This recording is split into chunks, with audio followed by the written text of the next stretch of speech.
Bienvenue dans ce nouvel épisode de Pépites et Pépins, le podcast créé par la Mona Community.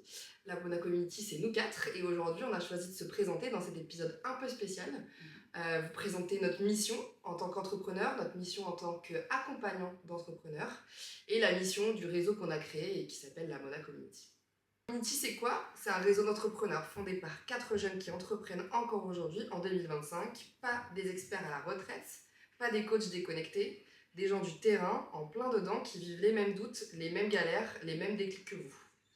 On accompagne les porteurs de projets et les chefs d'entreprise à chaque étape, du tout début, quand tu as juste une idée, jusqu'aux décisions complexes, quand ton projet grandit et que tu veux rester aligné.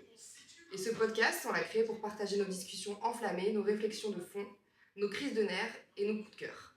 Parce qu'on passe notre temps à chercher des solutions, à tester, à inventer, à se dire et si on faisait comme ça, et on s'est dit autant que ça serve à d'autres. Bienvenue dans les coulisses de la Mona Community, bienvenue dans Pépites et Pépins. La Mona Community, c'est pas une promesse bullshit, c'est juste un endroit où on avance ensemble et où on dit les choses et on construit à notre rythme. Jeunesse de Mona Community. Ouais. Cette première discussion autour d'une grande pinte. Autour d'une grande pinte, effectivement. Ça a commencé comment ? Je me suis occupée de ta direction artistique avec mon ancien associé.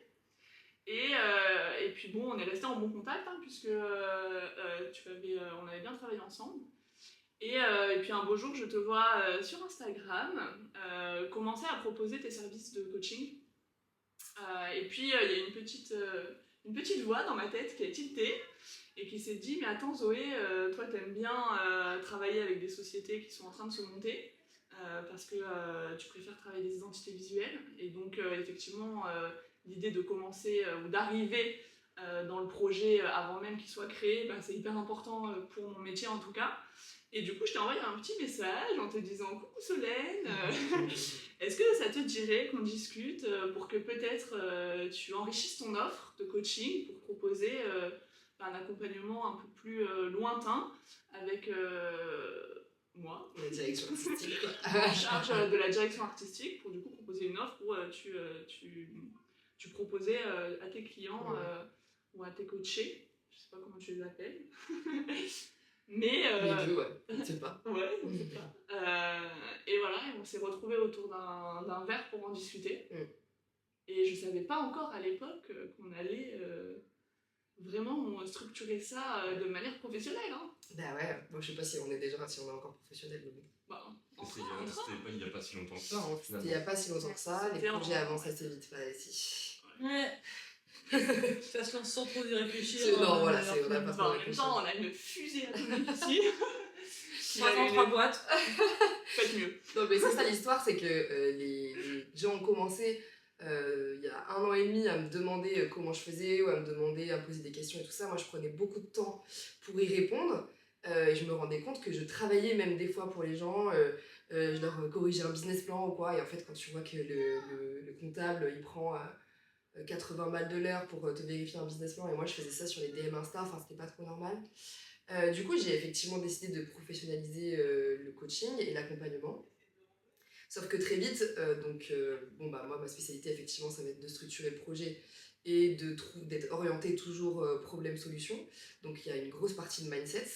Mais très rapidement, les problématiques des jeunes entrepreneurs, elles doivent faire appel à d'autres secteurs d'activité. Donc il y a la DA, il y a effectivement toute cette partie budgétisation, il y a pour 50% des projets au moins le local immobilier. Et du coup tout ça, mes clients à l'époque ils me disent moi j'aimerais bien trouver des gens qui bossent aussi sérieusement et avec autant de cœur que toi pour m'accompagner sur ces sujets-là.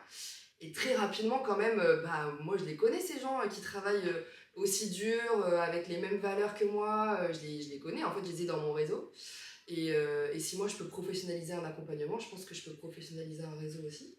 Et donc effectivement, j'ai quand même la chance d'avoir dans mon réseau rapproché des gens qui savent bosser, des gens qui aiment accompagner et qui sont experts de leur secteur autant que dans l'entrepreneuriat, puisqu'effectivement on entreprend tous encore aujourd'hui. On a créé le podcast. On a créé le podcast parce que ce genre de discussion, de toute façon, on les a.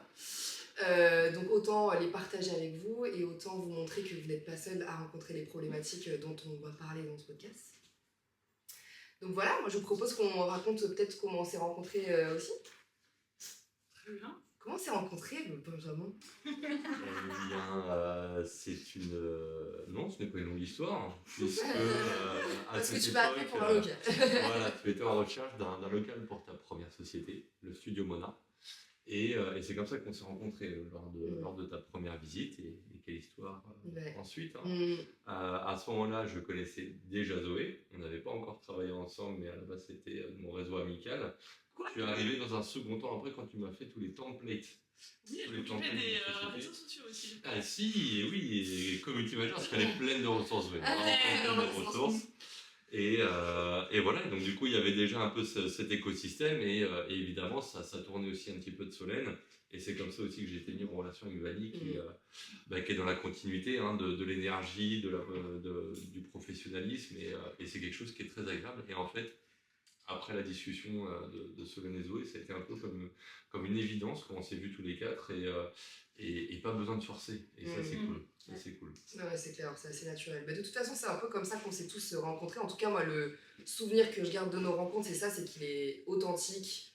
Vraiment, naturellement, on se comprend, on se sait, quoi. Donc, nous, ouais, non, mais c'est vrai. Ouais, on s'est matching de suite, Ouais, quoi. très bien. Donc, moi, quand j'ai cherché le premier local de Studio Mona, j'avais 24 ans.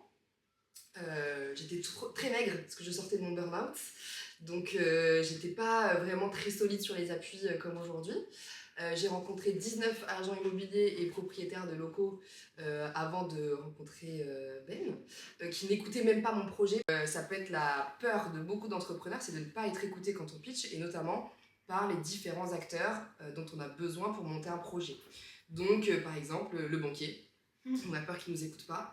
Mais les premières personnes auxquelles j'ai été confrontée qui ne m'écoutaient pas, c'était du coup les propriétaires de locaux commerciaux qui ont très peur des loyers impayés et qui sont souvent un peu des gens assez busy, donc du coup ils prennent pas trop le temps pour des jeunes entrepreneurs. Voilà, donc moi j'ai eu la chance de rencontrer Ben qui a tout de suite écouté mon projet et qui lui faisait penser au sien et au même mindset, et en gros c'était ça, hein, un parcours qui est quand même très similaire. Donc je suis très contente qu'aujourd'hui, grâce à la Mona Community, vous puissiez aussi accéder à cette rencontre et pouvoir avoir quelqu'un qui écoute vraiment vos projets, qui est vraiment dans l'humain.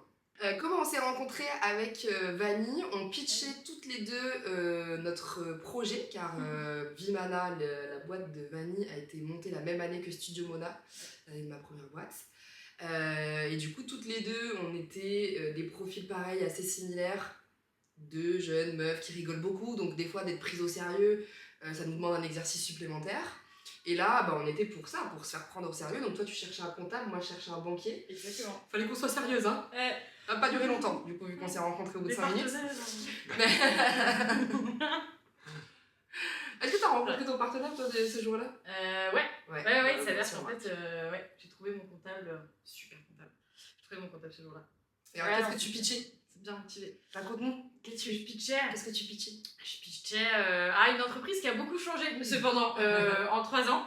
Mais je pitchais Vimana à Paris, qui est une agence d'accompagnement d'artistes et de porteurs et de porteuses de projets culturels, qui a pour objectif de faire gagner du temps, des compétences et de la confiance en soi aussi, beaucoup. Quand on est jeune projet et qu'on est seul, donc tout se passait par là, un peu le syndrome de l'imposteur, toutes ces grandes questions au début qu'on a, on est là pour les traiter.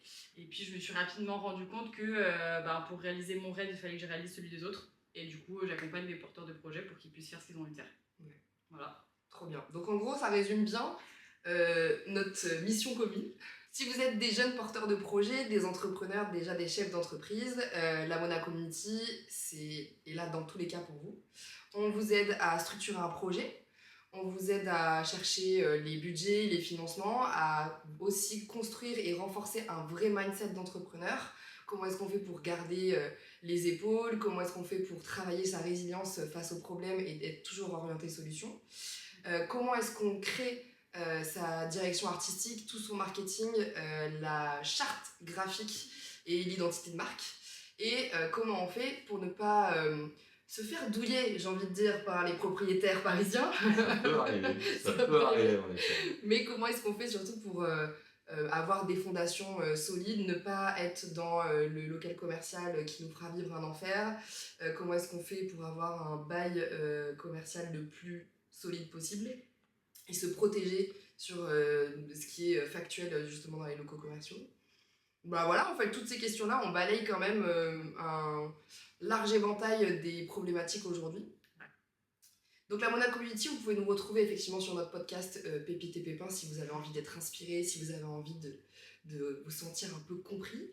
Mais vous pouvez aussi nous retrouver sur le site internet de la Mona Academy, donc qui est un peu le siège de l'accompagnement.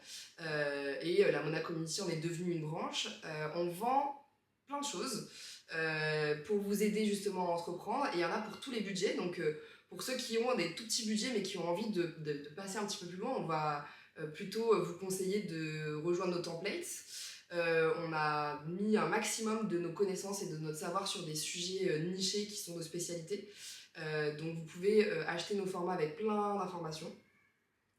C'est comme un petit recueil de nos expériences et de nos expertises. Ensuite, vous pouvez nous retrouver. Le step 2 pour moi, c'est peut-être plus les accompagnements à l'heure. Si vous voulez nous rencontrer, alors ça se passe souvent en visio, donc si même vous êtes éparpillés sur toute la France ou à l'étranger, il n'y a pas de souci, nous on est disponible en visio. Et on va prendre 1 heure vraiment personnalisée pour votre projet. On fait vraiment en sorte que pendant cette heure-là, on ait nous plutôt 5 à 10 minutes de parole et le reste est pour vous, pour vraiment pouvoir vider votre sac, trouver les solutions. Donc voilà, ça peut se passer à l'heure. Ensuite, on va vendre même des coachings un petit peu plus longs si vous avez besoin de plusieurs séances et si vous avez besoin d'un vrai accompagnement. Au final, on peut être vos petits consultants de petites boîtes. On peut être aussi des coachs solides, un peu comme des grandes sœurs et grands frères, professionnels bien sûr, mais voilà, qui se tirent vers le haut. Et qu'est-ce qu'on vend d'autre? Est-ce que j'oublie quelque chose? Non, des guides, des inspirations, voilà. des formats sympas, et puis surtout un accès plutôt illimité, même pour ceux qui n'ont pas de budget, un accès pas illimité. Un accès... Coupé Un accès limité. un accès général, même pour ceux qui n'ont pas de budget, pour pouvoir comprendre ce qu'on fait, ce qu'on propose. Et potentiellement donner envie de débloquer un petit peu de budget pour aller plus loin. Ouais. Donc voilà, on sera un plaisir de discuter avec vous. Et si on donnait nos Instagram, parce que c'est pareil, on peut nous retrouver sur Instagram facilement. Ouais. Alors moi, mon Instagram, c'est zoé.creativestrategy. Voilà, parce que je suis directrice artistique et designer de marque. Donc j'associe vraiment le graphisme, l'esthétisme à une stratégie profonde de la marque et cohérente. Donc voilà, pour associer vraiment 2 choses essentielles pour moi pour bâtir une marque solide et pérenne. Moi, ce sera Vani, VANI.Richard, pour retrouver un petit peu tous mes tips sur créer un projet et porter un projet avec la spécialisation culture. Avec la spécialisation culture. Moi, du coup, ce sera solène.aml, les 3 lettres. Je raconte sur mon Instagram une grosse partie de ce que je vis au quotidien. Je parle des 3 boîtes et des 3 univers, et voilà. Je parle aussi beaucoup de mes galères en story. Donc, n'hésitez pas, si vous avez envie de partager les galères et de crier des fois un bon coup, mon Instagram est un peu un refuge. Vous me retrouvez sur Ben_Chariot, CHA2RIEAU, et sur CHR_IMO_consulting pour tout ce qui va parler d'immobilier. Donc voilà, et de toute façon, il y aura toujours Mona Community si vous voulez avoir quelque chose de groupé dans lequel on est tous identifiés pour nous retrouver facialement. Ah ben on a dit pas mal de choses. On est cool. À bientôt. À bientôt. bientôt. Au prochain épisode. Cliquez sur le suivant. Ciao, ciao.